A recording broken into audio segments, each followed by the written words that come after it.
everybody! After my deep dive into my king, Joe Yowza, which I did last time, I thought it was only fair we gave equal opportunity to my favourite blue elephant. Max is impeccable. I love him. His form, everything about him. I think he's just a great little dude. But who is he? Where does he come from?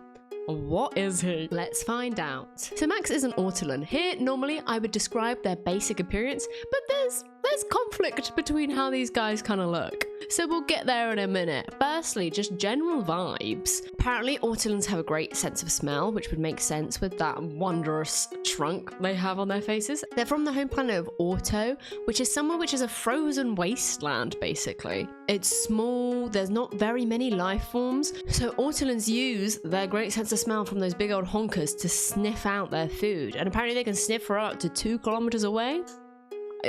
I think that's quite impressive. As well as their very impressive noses, they also hear very well with their big floppy ears, making them naturally inclined to music. Ooh. I'm gonna say it, I'm gonna be honest. They have these horrifying tube-like fingers. They're disgusting. The first time I looked at them, I don't even want to talk about them actually that much. But the worst part of these fingers is apparently this is how they eat. Apparently they absorb their food through their fingers, which opens up a lot of questions. 1, do they then taste everything they touch? And 2, spoilers about Max Rebo playing his organ, but is he technically licking the keys? I don't know. Here's where it comes down to their appearances. In terms of their bodies, they're like these chunky elephants. They have these tiny little beady eyes, and some of them have arms.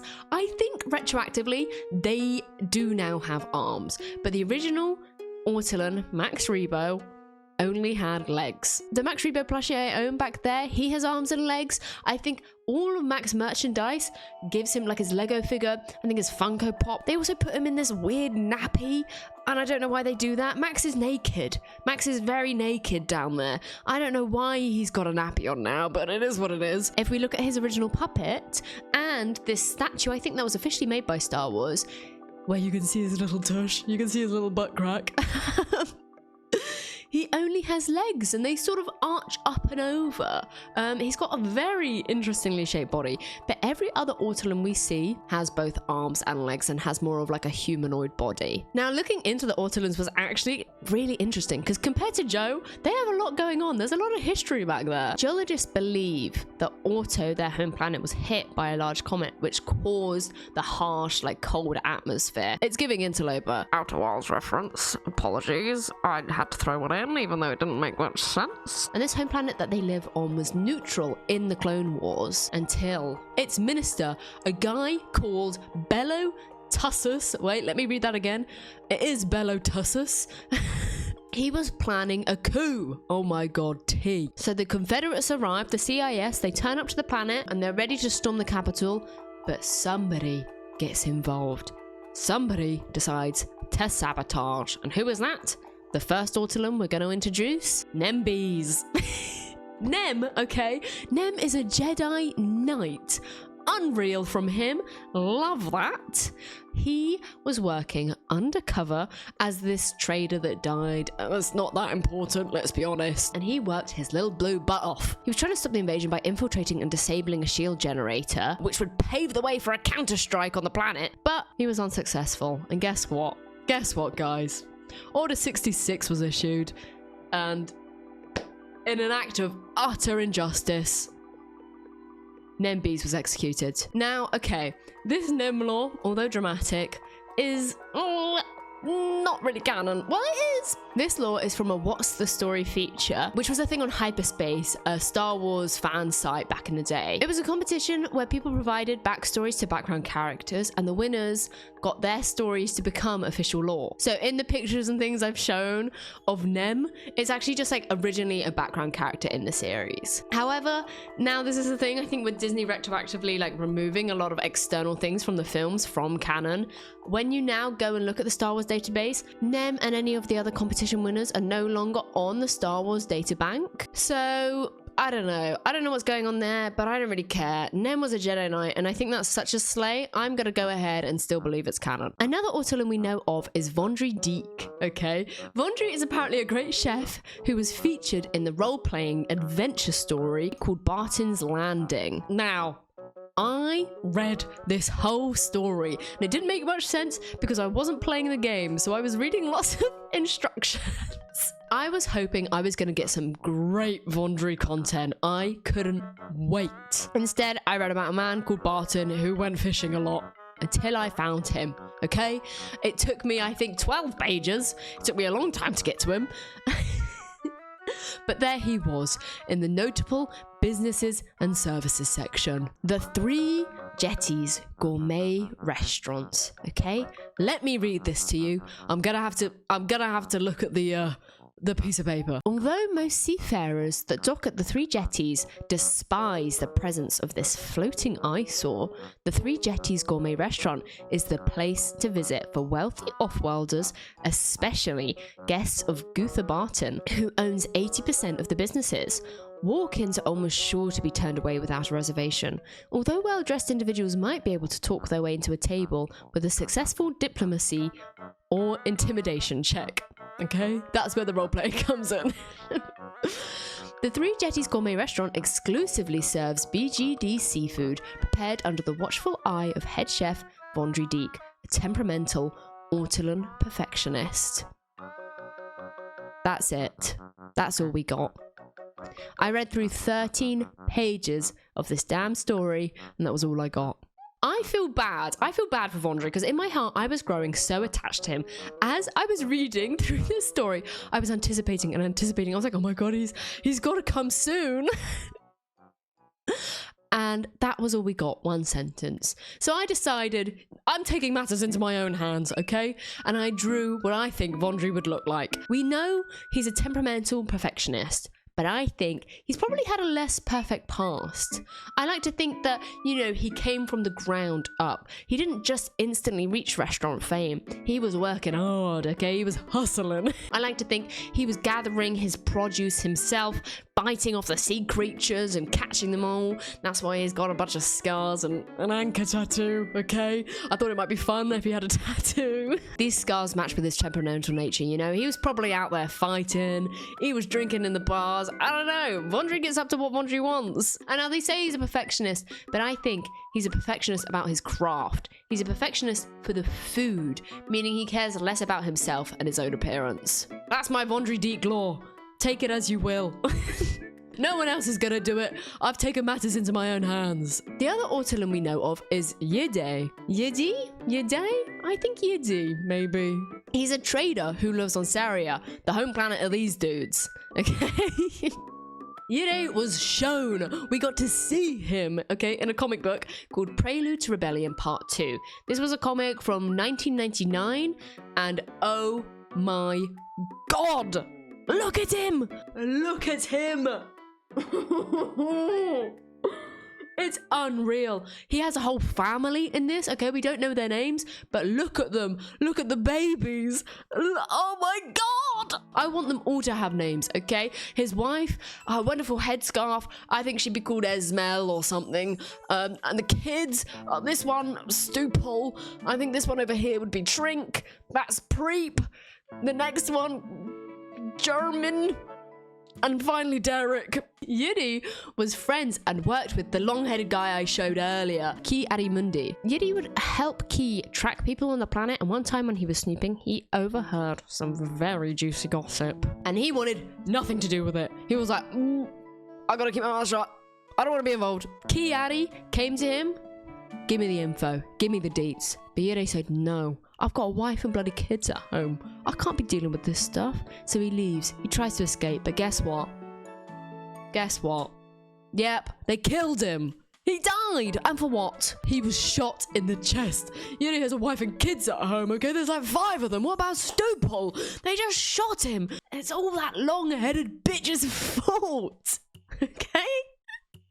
Mind your own damn business, Kai, and none of this would have happened. And guess what? Guess what the kicker of it all is? Yuri had given him the gossip. On the down low, Yuri had written it on a piece of paper and chucked it back at him. And he didn't realise. He didn't even know. Oh, it actually upsets me. Because he's so cute. Oh, I love his kids.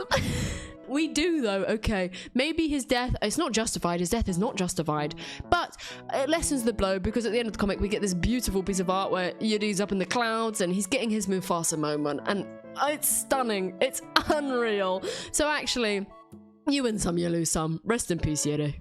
Time for Ortolan number 3. Or is it 4? I don't remember. This one is the dragon, okay? The dragon was an arms dealer, and he was featured in the Darth Vader comics in 2015. He was mentioned, I think, multiple times, but he only was actually featured and shown in one, okay? And that one feature, spoiler ahead, it was very short. Vader has gone and found the dragon because he's been selling explosives to people, and the dragon surrenders immediately. He's like, oh, poo. I'm caught. I'm gonna tell you everything I know. But we seem to be having a recurring theme here. Vader doesn't give a shit. The dragon's dead. The dragon's killed within 2 pages. And that's it. He's gone. I didn't even get to know anything about him.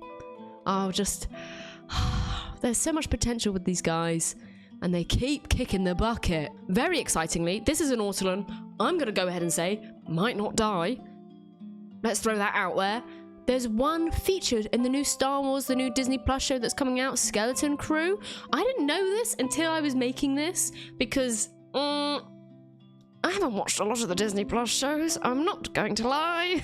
Apparently he's called Neil, and it sort of just looks like a little elephant man. It doesn't give Ortolan to me, but that's probably because it's not like big and wrinkly. Like he's in his youthful form, I guess. The puppet, it looks fun.